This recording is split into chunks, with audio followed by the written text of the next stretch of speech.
नंद बाबा से पूछा, कथ्यताम में पिता कोयम संभ्रमो वा उपागतः। आप कृपा करके बताएं ये यज्ञ क्यों करते हैं, यज्ञ की विधि क्या है, यज्ञ करने से होता क्या है। ये सारे प्रश्न पूछ लिए। और जब नंद बाबा ने कहा, पर्जन्यो भगवान इंद्रो मेघातस्यात्ममूर्तयः तेभिवर्षन्ति भूतानि प्रेरणं जीवनं पयः।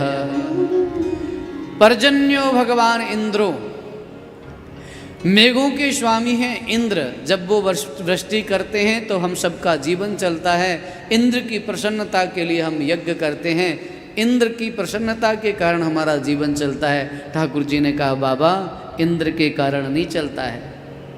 कर्मणा जायते जंतुर कर्मणैव विलीयते।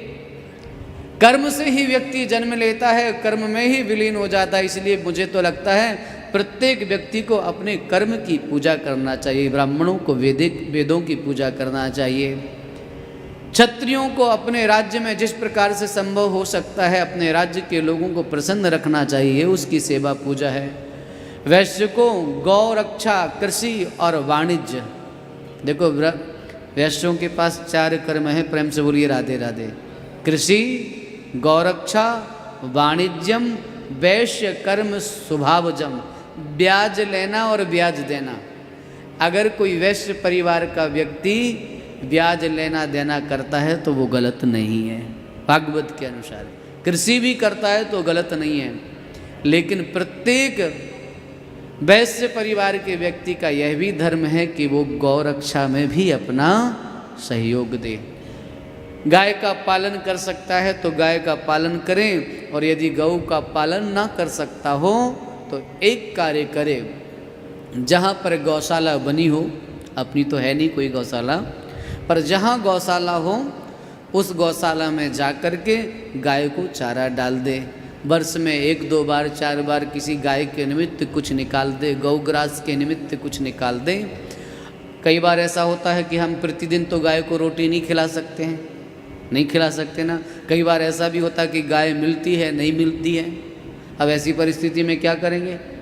तो एक काम करना चाहिए, रोज अगर गाय आपको नहीं मिलती है तो साल भर में गौग्रास के नाम पर जितना भी पैसा आप दे सकते हैं किसी गौशाला में, गौग्रास के नाम पर किसी गौशाला में दान कर देना चाहिए कि इतना हम गौ के निमित्त सेवा कर देते हैं। तो आपको गाय पालना भी नहीं है और आपकी गौ सेवा भी निरंतर होती रहे। या फिर दूसरा काम करना चाहिए नारायण की गौ दान कर देना चाहिए। किसी गौशाला में गौदान करो, पर ऐसे करना चाहिए, ये नहीं कि एक बार गौदान कर दिया और फिर जयराम जी की तुम जानो तुम्हारा काम जाने। गौदान करने के बाद गौ से वैसा ही संबंध रखो जैसा बेटी से रखते हो।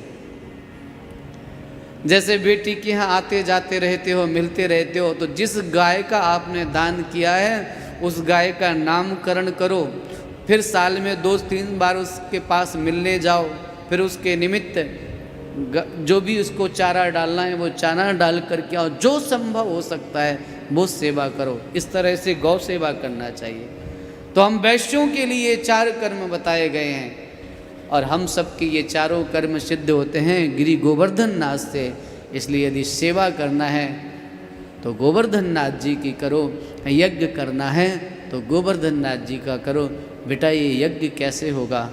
बोले गाय को भोजन देना, शोषित और वंचित वर्ग के लोगों का पोषण देना, जो समाज में बिछड़े हैं, पिछड़े हैं, जो किसी अभाव से ग्रस्त हैं, 56 भोग बना करके उनको बांटा जाए। देखो 56 भोग का मतलब केवल ये नहीं कि ठाकुर जी के सामने रख दिया जाए। 56 भोग की प्रसादी बने और उस प्रसादी को उन लोगों में विशेष रूप से बांटा जाए जो किसी न किसी अभाव के कारण भोजन भी नहीं कर पा रहे। उस समय से ठाकुर जी ने ये क्रांति की थी। श्री कृष्ण के जैसा क्रांतिकारी कोई नहीं होगा।